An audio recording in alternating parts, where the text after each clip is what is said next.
করতে চাই না একটি কবিতা দুই ভাগে ভাগ, করতে চাই না ভাগের পৃথিবীকে দুইটি অক্ষাংশে। সমাজতন্ত্র গণতন্ত্র থাক বা না থাক, একাকার একসাথে মিলেমিশে। যেমন শীতের বরফমালা পাহাড়ের বুক জুড়ে থাকে, পদ্মা বৃষ্টিতে আকাশ ডুবে যাচ্ছে, এমন দুপুর নষ্ট করো না, এসো ঘন হয়ে বসি। পরবর্তী লেখা নিয়ে কথা বলি। তোমার কবিতা ভীষণ সুন্দর। কবি হিসেবে এরকম একটি কবিতার অনুষ্ঠানে নিশ্চয়ই অনেক ভালো লাগার কথা। আর সব থেকে ভালো লাগছে কুষ্টিয়া সংস্কৃতি এবং সাহিত্যের মাঝে আমার বেড়ে ওঠা 90-এর দশকে। তো এতদিন পরে এরকম একটি অনুষ্ঠানে আমি কুষ্টিয়াতে হাজির হতে পেরেছি। ঢাকাতে তো প্রচুর প্রোগ্রাম, সেগুলো জানি, কিন্তু কুষ্টিয়ার হাওয়া এবং পরিবেশ এত বেশি মধুর, সেই জায়গায় এরকম একটি আয়োজন সত্যিই মধুর লাগছে আমার কাছে।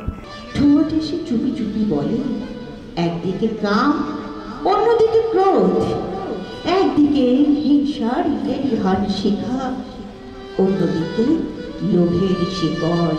আমি তো আসলে কবিতারই মানুষ, শুধু ঢাকা শহর না, সারা বাংলাদেশ জুড়ে এবং দেশ বিদেশেও আমি বাংলাদেশকে বহুবার রিপ্রেজেন্ট করেছি এই কবিতার নিয়ে। বাংলাদেশে এই চর্চাটা যদি থাকে, সাহিত্য সংস্কৃতির চর্চাটা যদি থাকে, আমার মনে হয় বাংলাদেশে অবশ্যই মানুষের ভিতরে এই নতুন প্রজন্ম বলেন, আগামী প্রজন্ম বলেন, তারা অবশ্যই একটা শান্তির পরিবেশ আনতে পারবে, এটা আমার বিশ্বাস। সাহিত্য ছাড়া, কবিতা ছাড়া, এই চর্চা ছাড়া, সংস্কৃতির চর্চা ছাড়া মানুষ আসলে বাঁচে না। মানুষের ভিতরে আত্মাটা, হৃদয়টা বড় হয় না, প্রসারিত হয় না। 60 বছরে হয়েছে আমি আজ বৃদ্ধাশ্রমের বাসিন্দা। বড় লজ্জা পাই রে বাছা, সবাই যখন করে তোদের নিন্দা। রাজনৈতিক পট পরিবর্তনে গাজায় ফিলিস্তিনিদের যে মর্মান্তিক আহাজারি, এর মধ্যে থেকে আমরা সবসময় কিন্তু খুব কষ্টে আছি, মনের মধ্যে একটা ভীষণ ভার চেপে আছে। অন্তত আজকে সারাটা দিন আমরা কবিতার মধ্যে থাকবো, এত কবিদের সাথে আমাদের দেখা হবে, কথা বিনিময় হবে। এজন্য আজকের দিনটি অনেক বড় একটি ব্যাপার। বহুকাল ধরে বড় হচ্ছে না কোনো কিছুই, শুধু প্রোপাগান্ডা বড় হচ্ছে,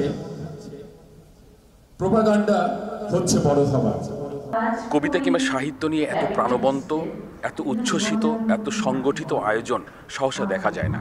কুষ্টিয়া জেলা সাংস্কৃতিকভাবে এত বেশি সমৃদ্ধ যে এই কুষ্টিয়াতেই এমন আয়োজন আসলে সম্ভব, যেখানে কাব্য উৎসব হচ্ছে। এই উৎসবটি এমন একটা সময় অনুষ্ঠিত হচ্ছে যে সময়ে ঈদের পরপর এবং আশেপাশের সব জায়গা থেকে মানুষ এখানে উপস্থিত হতে পেরেছেন এবং সারাদিন এখানে কবিতা পাঠ হচ্ছে।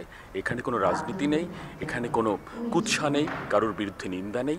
একটি অসাধারণ আয়োজন এবং প্রত্যেকের যে কাব্যের যে ছন্দ, কাব্যের যে ঝংকার এবং বক্তৃতামালা, প্রত্যেকের কথার ভেতরে দেশপ্রেম রয়েছে।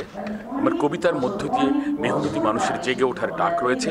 একইভাবে মানুষের যে ব্যক্তিত্ব, মানুষের যে আত্মবিশ্বাস, এই আত্মবিশ্বাস জাগানিয়া সুর রয়েছে। আমরা মনে করি সাহিত্যের এই আয়োজনগুলো সব জেলাতেই হওয়া উচিত এবং কুষ্টিয়ার এই আয়োজন বাংলাদেশের সব জেলাসহ ঢাকার রাজধানীতে যারা বসবাস করেন তাদের জন্য অনুসরণীয়, অনুকরণীয়। মায়ের চোখের কাজল নেব, শ্রাবণ মেঘের কালো, আলোর থেকে আলো নেব, ভালোর থেকে ভালো। আসলে কবিতা হোক, গান হোক, সঙ্গীত হোক, শিল্পের যে কোনো মাধ্যমই হোক, সেটা নিয়ে একটা উৎসব হলে সেটা আসলে একটা আনন্দের, সেখান থেকে একটা সৌরভ ছড়ায়, সেখান থেকে একটা সৌন্দর্য ফুটে ওঠে। আজকে আমরা হয়তো প্রযুক্তিগতভাবে আমরা অনেক এগিয়েছি, কিন্তু আমরা কবিতা থেকে সরে যাচ্ছি, আমরা ভালো গান থেকে সরে যাচ্ছি, আমরা ছবি আঁকা থেকে সরে যাচ্ছি, আমরা শিল্পকলার নানা মাধ্যম থেকে সরে যাচ্ছি। এবং এই সরে যাওয়া মানে, শিল্প থেকে সরে যাওয়া মানে আমি অপূর্ণ মানুষ হয়ে যাচ্ছি। সুতরাং আমি সম্পূর্ণ মানুষ যদি হতে চাই, বোধ সম্পন্ন মানুষ যদি হতে চাই, আমার রুচি যদি তৈরি করতে চাই, আমার ভেতর দিয়ে যদি সৌন্দর্যকে ফোটাতে চাই, তাহলে আমাকে কবিতার সঙ্গে বসবাস করতে হবে, গানের সঙ্গে বসবাস করতে হবে, চিত্রকলার সঙ্গে বসবাস করতে হবে, সৌন্দর্যের সঙ্গে বসবাস করতে হবে। সুতরাং আমি মনে করি এরকম কবিতা উৎসব আরও হোক। সারা বাংলাদেশে আমি কবিতার টানে ছুটে যাই, যত কষ্টই হোক। হয়তো আবার আসার সুযোগ হবে কিনা জানি না, তবে এটা জানি যে এই স্মৃতিটুকু আমার বুকের মধ্যে আমি ধরে রাখবো। আমরা কুষ্টিয়ার মানুষ সংস্কৃতিকে ধারণ করি, শিল্প সংস্কৃতিকে ধারণ করি।